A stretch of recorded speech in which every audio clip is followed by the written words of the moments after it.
자, 오늘 우리가 함께 살펴볼 내용은 마이클 프로스트의 아주 중요한 책, 성육신적 교회입니다. 신앙과 삶이 어떻게 다시 만날 수 있는지 그 이야기 속으로 한번 들어가 보죠. 혹시 여러분 이런 생각 해보신 적 없으세요? 내 신앙 따로, 내 일상 따로 이렇게 분리된 느낌이요?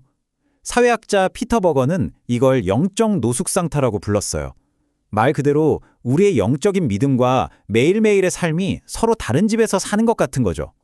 그래서 오늘은 먼저 왜 이렇게 신앙이 단절되었는지 그 문제를 진단해보고요. 그 핵심에 있는 탈육신적이라는 게 대체 뭔지 좀 더 깊이 들여다볼 겁니다. 그리고 그럼 대안은 뭘까? 바로 성육신적 대안을 살펴보고 이게 실제 삶에선 어떤 모습으로 나타나는지, 그리고 이 시대에 우리에게 어떤 의미가 있는지 차근차근 짚어보고 있습니다. 사실 우리는 단절의 시대를 살고 있다고 해도 과언이 아니에요. 모든 것이 개인화되고 또 상업화되면서 자꾸만 신앙을 세상과 분리시키려는 힘이 작용하거든요. 프로스는 바로 이 상태를 탈육신적이라고 부릅니다. 영적 노숙이라는 이 표현 정말 날카롭지 않나요?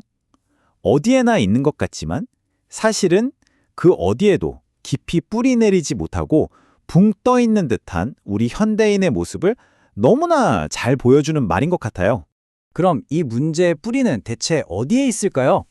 그 중심에는 기독교 이원론이라는 아주 오래된 생각의 틀이 자리 잡고 있습니다. 이게 현실을 자꾸 둘로, 그것도 동등하지 않게 나누어 버리는 거죠. 이 생각은 여러 모습으로 나타나요. 예를 들면 우리 몸은 그냥 잠시 있다 사라지는 껍데기고 영혼만이 영원하고 중요하다. 또 우리가 발디코 사는 이 땅의 삶보다는 저 하늘의 삶이 훨씬 더 중요하다. 이런 식으로요. 결국 이게 어디까지 가냐면 월요일부터 토요일까지의 내 삶과 주일의 신앙생활을 완전히 다른 영역으로 만들어버리는 겁니다. 이렇게 모든 걸 분리해서 생각하는 게 뭐가 그렇게 위험하냐고요? 바로 대상화로 이어지기 때문입니다. 다른 사람을 나와 같은 인격체로 보는 게 아니라 해결해야 할 문제나 내 길을 막는 장애물 혹은 그냥 하나의 대상으로 취급하게 되는 거죠. 이 비유가 정말 기가 막힌데요. 탈육신적인 삶은 마치 공항 출국 라운지 같아요. 잠시 머물다 떠날 곳이고 주변 사람들은 그냥 스쳐 지나가는 익명의 존재들이죠. 반면에 성육신적인 삶은요, 마치 호놀룰루의 정원 같아요. 함께 가꾸고 열매를 나누고 모든 것이 연결된 생명력 넘치는 공간인 거죠. 자, 그렇다면 이 단절의 문제를 넘어설 대안은 뭘까요? 이제부터가 진짜 중요한 이야기입니다. 바로 성육신적 삶. 세상 속에서 우리의 신앙을 온전히 살아내는 것에 대해 이야기해 보겠습니다. 철학자 제임스 K.A. 스미스의 이 말은 정말 큰 울림을 줍니다. 당신이 사랑하는 것이 바로 당신이다. 우리가 단지 무엇을 생각하고 믿느냐가 우리를 정의하는 게 아니라 우리가 마음 깊이 무엇을 사랑하고 갈망하느냐가 바로 나 자신을 만든다는 거죠. 그래서 성육신적인 삶이란 신앙이 머리에만 머무는 게 아니에요. 우리의 습관, 관계, 매일 하는 행동들 속에 스며들어서 우리의 머리와 가심, 그리고 손을 하나로 연결하는 것, 이게 바로 핵심입니다. 말은 좋은데 그래서 그게 실제로 어떤 모습이냐 궁금하시죠? 아주 흥미로운 역사적인 예시가 하나 있습니다. 한번 보실까요? 1732년에 모라비안 교회에서 선교사를 파송하는데 놀랍게도 설교자가 아니라 목수와 옹기장이, 즉 기술자들을 보냈습니다. 그리고 더 놀라운 건요. 이들에게 주어진 건 편도 티켓이었다는 거예요. 돌아오지 못할 수도 있다는 걸 각오하고 그 땅에 자신들의 삶을 온전히 던지러 간 거죠. 이게 무슨 뜻이겠어요? 그들의 일, 그들의 관계, 그들의 존재 자체가 전부 예배였다는 겁니다.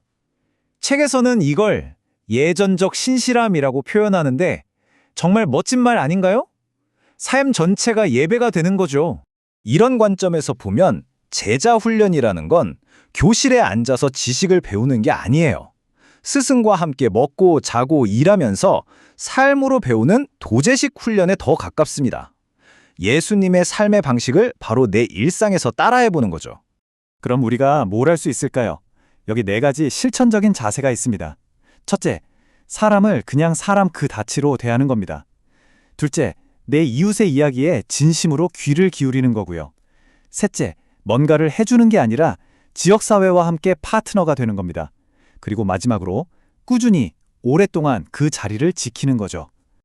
자, 그럼 이런 생각들이 오늘날 이 디지털 시대에 교회의 선교를 어떻게 바꿀 수 있을까요? 먼저 클릭티비즘의 함정을 경계해야 합니다.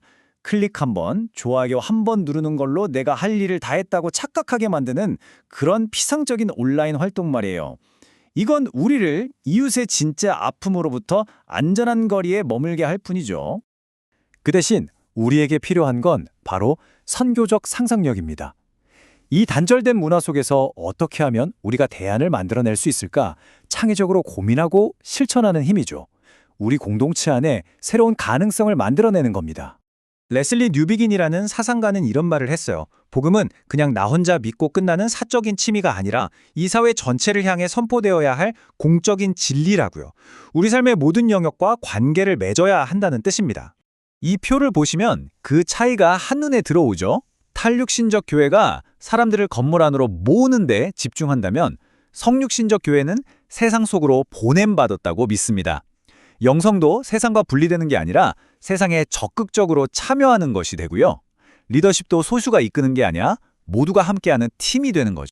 결국 오늘 이야기의 결론은 이것입니다. 진짜 신앙은 이 세상을 도망치는 게 아니라는 것.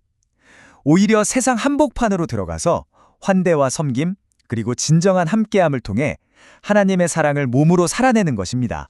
그래서 마지막으로 이 질문을 여러분께 던지고 싶습니다. 하나님은 바로 당신을 어디로 보내셨을까요?